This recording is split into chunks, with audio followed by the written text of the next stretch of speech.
Hello friends, welcome again on my YouTube channel. आज मेरे मन में विचार आया क्योंकि मेरे 2-3 दोस्त हैं, वो फ़ोन भी किए और कुछ लड़के कमेंट भी किए कि यार वैकेंसी आएगी कि नहीं आएगी। उसके अलावा इस समय तो आप सारा दृश्य परिदृश्य देख रहे हैं, कोरोना की वजह से सारा कुछ लॉकडाउन में है, तो बहुत सारा संशय, बहुत सारी अनिश्चितताएं पैदा हो गई हैं कि एग्ज़ाम्स होंगे, नई रिक्रूटमेंट आएगी कि नहीं आएगी। ऊपर से दुनिया भर का निजीकरण, चाहे रेलवे का हो या कहीं और का हो, यूपीपीसीएल की बात आती रहती है। बहुत कुछ निगेटिविटी चल रही है इस समय, और ये कोरोना और ये जो भी मीडिया ने बनाया हुआ है परिदृश्य हमारे सामने कोरोना से रिलेटेड, उससे स्टूडेंट जो है, जो बेरोजगार हैं, जो ऑलरेडी पढ़ाई पूरी करके निकले हुए हैं, उनके पास निराशा के अलावा इस समय मुझे नहीं लगता कोई और आशा बची हुई है। कुल मिला जुला के थक हार के परेशान है एक युवा, जो काबिल होते हुए भी, इतना मेहनत करते हुए भी, अपनी तैयारी पूरी करते हुए भी, तमाम चुनौतियों को झेलते हुए, सहते हुए अपनी ज़िंदगी जी रहा था। अचानक ये जो ट्रेजेडी आई है हमारे जीवन में, जिसको कोरोना बोला जा रहा है, इसने एकदम हिला कर रख दिया है, खास करके एक युवा वर्ग जो बेरोजगार है। तो काफ़ी लड़के ये कहें यार आप पढ़ाई के रिलेटेड वीडियो बना रहे हैं, अच्छा है, लेकिन पहले यार थोड़ा सा ऐसा कुछ बताइए हमें कि हम पढ़ाई के मार्ग में पुनः लौट सकें। तो यार देखो, मेरे पास कोई मोटिवेशनल पॉइंट नहीं है, न ही मेरी कोई दिलचस्पी है कि हम मोटिवेट करें किसी को। बस यार एक लड़का एक क्वेश्चन पूछा, मुझे बड़ा अच्छा लगा वो वाला, कि यार जब आप डीमोटिवेट होते थे, जब आप परेशान होते थे, जब आप एग्ज़ाम्स देते थे, रिजल्ट अच्छे नहीं आते थे, या जब आप निराश होते थे, हताश होते थे, उदास होते थे, तो आप किस तरीके से बाउंस बैक करते थे, किस तरीके से पुनः अपने आप को मोटिवेट करके अपने काम पे लगते थे। देखो यार, पहले तो मैं मोटिवेट ना करते हुए कुछ बेसिक सी प्रॉब्लम्स हैं जो दिमाग में हमेशा चलती रहती हैं, वो मैं आपसे कहूँगा। इस समय ज़्यादातर लड़के घर पे हैं और तैयारी करने के लिए यहाँ तो नहीं आए हैं इलाहाबाद में, और घर पे उनको पूरी तरीके से फ्रस्ट्रेट हैं, हमें पता है, क्योंकि पहली चीज़ निश्चितता ये है कि वैकेंसी नहीं आएगी, एग्ज़ाम्स नहीं होंगे, और ये कोरोना कब तक चलेगा इसका कोई ड्यूरेशन नहीं है। और उसमें से आपके परिवार वाले तो आपको झेल जाएंगे कि ठीक है, बच्चा मेहनत कर रहा है, अभी कुछ नहीं है उसके पास, आ जाएगा धीरे धीरे। लेकिन समाज का एक वर्ग ऐसा है जो आपको हर पल ये एहसास दिलाता है कि आप असफल हैं, आप किसी काम के नहीं हैं, आपके अंदर कुछ भी नहीं है। उसको 2 वर्ड में बोला जाए तो गांव वाले, जो आपके पड़ोसी हैं, जो आपके सगे संबंधी हैं, जो नाम के सगे संबंधी हैं, तो वो आपसे ये क्वेश्चन पूछते हैं। जैसे हमसे क्या पूछते थे वो मैं आपको बताता हूँ। मेरे पड़ोसी जो थे वो पूछते थे कि का हो, कब तक पढ़ब, अबे कब तक रहब इलाहाबाद। तो यार मैं बहुत बेसिक सा उनको आंसर देता था कि यार देखो, अभी टाइम पास कर रहे हैं, पैसा वैसा मिल रहा है, इलाहाबाद रह रहे हैं, 1-2 साल इसे टाइम पास करेंगे, उसके बाद निकल जाएंगे बम्बई पूना कमाने, जैसे सब कमाते हैं, जब तक पैसा मिल रहा है मजा मार ले। तो वो उनका मुंह अजीब सा रिएक्शन वो लोग देते थे, चुप हो जाते थे। तो मैं हमेशा से ये सोचता हूँ कि आप जानते हो कि किसको क्या उत्तर देना है, उस इंसान को वो उत्तर दो जो वो सुनना चाहता है। अगर आपको अपने हवाई प्लान बताएंगे, अरे मैं जेई बनना चाहता हूँ, मैं यूपीपीसीएल क्रैक करना चाहता हूँ, मैं आरआरबी के, मैं एसएससी जेई क्रैक करना चाहता हूँ, तो वो उनका अजीब सा हाव भाव होगा। तो उनको वो सुनाओ जो उनको पसंद है, जो उनको सुनकर बड़ा रिलैक्स फील हो, बड़ा सुकून फील हो, दोबारा आपसे पूछे ना। इस समय आप गांव में अगर होंगे तो ये प्रॉब्लम बड़ा झेल रहे होंगे, या फिर जब गांव में जाते होंगे तो ये पड़ोसी जरूर पूछता होगा, और हो कब तक रहब इलाहाबाद, कब तक परीक्षा तैयारी करबा, सरकारी नौकरी मिलब बड़ा मुश्किल बा, देखा तुम्हारा धाधली बा फलाना सरकार में, ढिकाना सरकार में। तो यार मैं सिर्फ इतना कहूँगा कि वो ऐसे लोग हैं जो आपको दौड़ में नहीं पछाड़ सकते, तो आपको तोड़ के पछाड़ना चाहते हैं। तो आप अपने हौसले टूटने मत दीजिए, क्योंकि अगर आप वो कहते हैं ना, आपको व्हाट्सएप पे कोट बहुत सारे आते होंगे, तो एक कोट बड़ा अच्छा मुझे लगा कि आज आप वो करो जो और लोग नहीं कर रहे हैं, ताकि आने वाले कल में आप वो कर सको जो और लोग चाह कर भी नहीं कर सकते। इस चीज़ को अपने मन में बैठा के रखिएगा कि आज आप भले अकेले हैं, आज आप भले निराश हैं, भले उदास हैं, चारों तरफ निगेटिविटी का माहौल है, लेकिन आप अपने वक्त को ये बताइए कि ए वक्त, तू चाहे मुझे जितना परेशान कर ले, लेकिन एक दिन ऐसा समय आएगा मैं तुझे बदल दूंगा। और ये सिर्फ कहने के लिए नहीं, ये आपके दिल में निश्चय होना चाहिए। इसको अंदर तक गाड़ दीजिए। अगर इसको गाड़ देंगे तो ये आपको सफलता तक जरूर ले जाएगा, ऐसा मेरा मानना है। और दूसरी तो आप कुछ मत जवाब दीजिए किसी को। आप इतनी मेहनत कीजिए, इतना मेहनत कीजिए, और सही डायरेक्शन में मेहनत कीजिए, इतना मेहनत कीजिए और इतनी खामोशी के साथ करिए कि जब रिजल्ट आए तो चारों तरफ शोर मच जाए। आप इतना खामोश रह के मेहनत करिए, किसी को कुछ मत बताइए मैं क्या करने वाला हूँ। और जो कुछ भी जो कह रहा है कि आपके अंदर काबिलियत नहीं, आपका होगा नहीं, सरकारी नौकरी मिलना मुश्किल है, जो भी तमाम प्रकार के जो बातें बनाई जाती हैं, सुन लो। एक से कान, दो कान है ना, एक से सुनो, दूसरे से नहीं क्या लो। लोड ही मत लो, एकदम नो लोड पे रहो, एकदम बिल्कुल लोड पे नहीं। तो ये तो रहा डील करने के लिए कि और चारों तरफ के लोग आपके बारे में क्या बोलते हैं। रही बात कोरोना और ये चीज़ का, तो इसका तो यार परमानेंट सॉल्यूशन अभी तक नहीं निकल पाया है, और कब तक जाएगा इसके बारे में भी अभी कोई अनिश्चितता बनी हुई है। तो इसमें पॉजिटिविटी ये है कि बहुत सारे लड़के ऐसे हैं जो कंफर्ट जोन में अपने चले गए हैं, आराम कर रहे हैं, वेब सीरीज देख रहे हैं, मूवीज देख रहे हैं। आप इस टाइम को अवसर में बदलिए। ये चुनौती भरा समय है, इसको आप इसमें चांस क्रिएट कीजिए। आप अपने वापस उस लाइफ पे लौटिए जिस पे आप जी रहे थे मार्च के पहले, और आप पूरे लगन के साथ, पूरे दृढ़ता के साथ सबसे पहले आप एक लक्ष्य बनाइए, एक फोकस करिए अपने लक्ष्य पे। लक्ष्य आने वाले एग्जाम में, जैसे यूपीपीसीएल जेईई का एग्जाम जल्द ही होगा, ऐसी मुझे अपेक्षा है, क्योंकि उसमें जो वैकेंसीज हैं, आपके पास नोटिस भी गए होंगे, वो वैकेंसीज क्रिएट हुई हैं। उसका एग्जाम और उसकी वैकेंसी में भी नेक्स्ट में मंथ अगस्त में या सितंबर तक ऐसी आशा है कि देखने को मिल सकती है। और नहीं मिलेगी, थोड़ा 1-2 महीना और होगा। इससे क्या होगा, आपके पास आज से 3 से 5 महीने आपके पास हैं तैयारी करने की।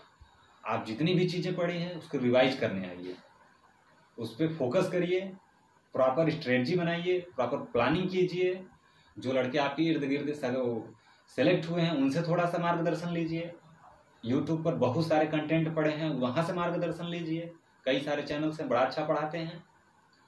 और अपनी तैयारी को नया आयाम दें, तेज उसमें धार दें। जो एक कुंद पड़ गई है, मंद पड़ गई है 3-4 महीने से, जिस तरीके से परिस्थितियाँ उत्पन्न हुई, इसमें आप ठीक है, निराशा होती है, एक नॉर्मल आदमी जो इनपुट होगा हमारे आइज के थ्रू, ईयर के थ्रू, वैसे ही प्रोसेसिंग होगी दिमाग पे। तो इनपुट को चेंज कर दो पहले तो। जैसे जो मीडिया से निगेटिविटी जा रही है आपके अंदर कोरोना से रिलेटेड, ठीक है, जो हो रहा है वो दिखा रहे हैं, उसके जगह आप किसी मोटिवेशनल स्पीकर को सुनिए। बहुत सारे हैं, बहुत अच्छे अच्छे हैं, उनको सुनिए। तो इससे आपके अंदर जो फिल्टर, जो निगेटिविटी गई, उसको तो आप पहले बाहर कीजिए, उसके बाद ही आप कुछ सोच पाएंगे। और मूवीज़ में, वेब सीरीज़ में या इस तरीके की चीज़ों में आपको परमानेंट सोल्यूशन नहीं मिलेगा अपने प्रॉब्लम्स का। सोल्यूशन प्रॉब्लम्स आपकी है, सोल्यूशन आपको निकालना है, हम नहीं निकाल पाएंगे आपका।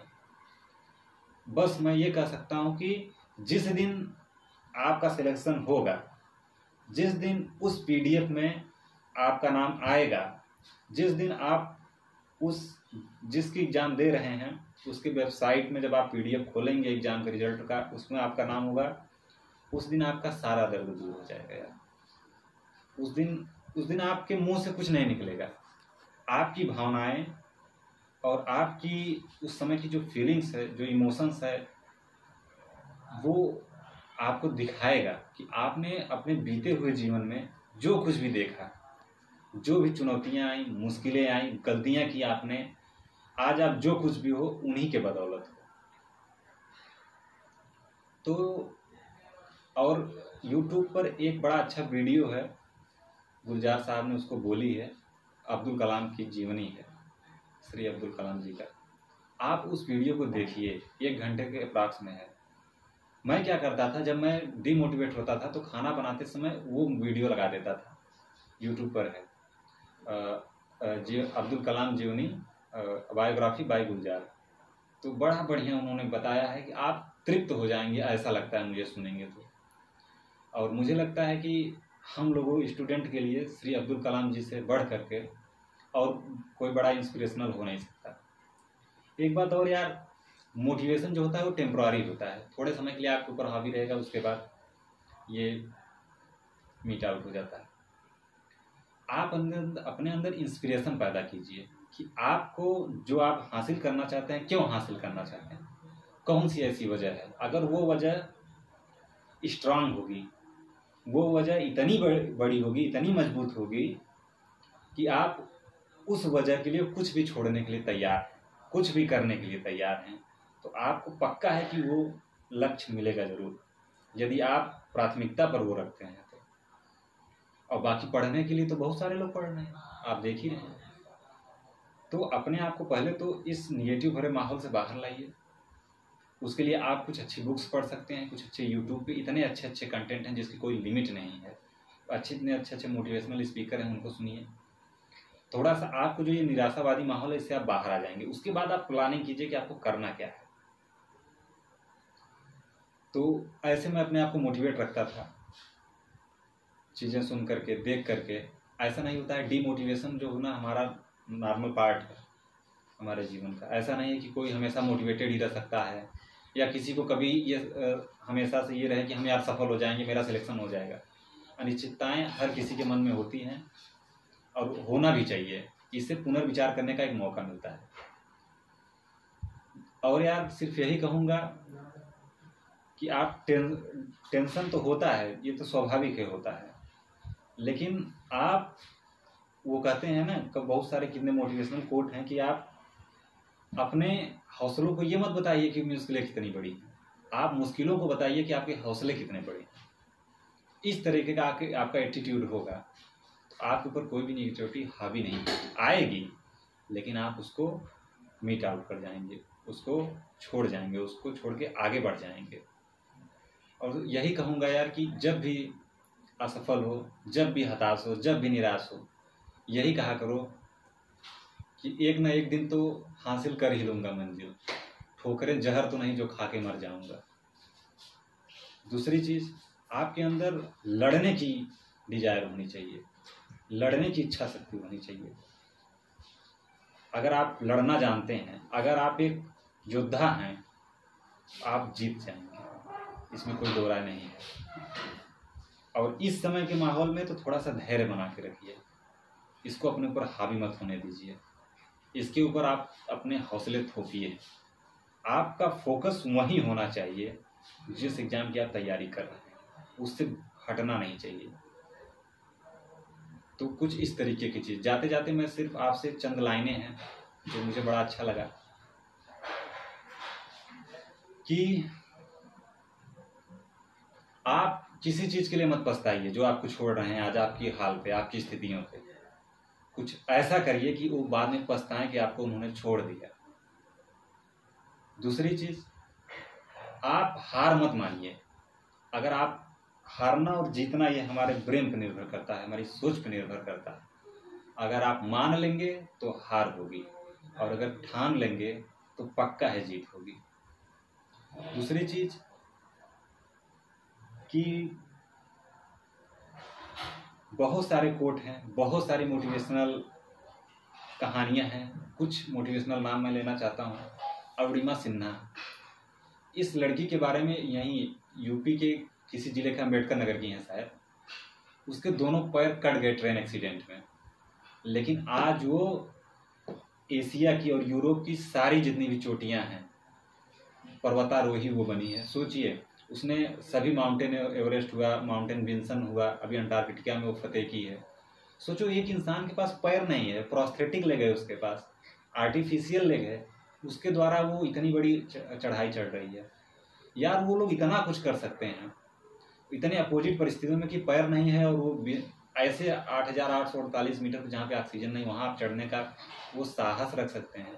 तो हम लोग तो यार एक छोटी मोटी सी एग्जाम की तैयारी कर रहे हैं, ये इतनी बड़ी चुनौती नहीं है जितना हम समझ रहे हैं, जितना अपने आप ऊपर हावी कर लिए हैं। ऐसे लोगों को सुनो, अरुणिमा सिन्हा का सुनो, मुझे बहुत बहुत ज़्यादा मोटिवेट करती है वो। और अगर आपके अंदर लड़ने की स्पिरिट है, लड़ने की इच्छा शक्ति है तो आप जीतेंगे। यही इतना कहना था। और हारना, असफलताएं आपको तोड़, चाहे जितना भी तोड़ें, लेकिन आप इतना जरूर याद रखिएगा, जब तक इंसान खुद से नहीं हार जाता उसको कोई हरा नहीं सकता। ये बात पक्की है और ये बात सही है। और फिर से एक लाइन जो बहुत मुझे पसंद है वही मैं कहूँगा कि अपने वक्त को बोलिए, अरे वक्त तू चाहे मुझे जितना भी परेशान कर दे, एक समय ऐसा आएगा मैं तुझे पक्का बदल दूंगा। और इससे बस इसी के साथ मैं आपसे अनुमति चाहता हूँ, आप भरसक मेहनत कीजिए, पूरे दिल से तैयारी करिए। हमारे सर कहा करते थे कि जिस प्रकार से किसी कोर्ट में केस चल रहा होता है और वो बड़ा लंबा प्रक्रिया होती है कोर्ट में केस चलने की, एक दिन ऐसा आता है जब आपकी फाइल उस जज के सामने जाती है और वो जज अंतिम फैसला सुनाता है आपके फाइल पे।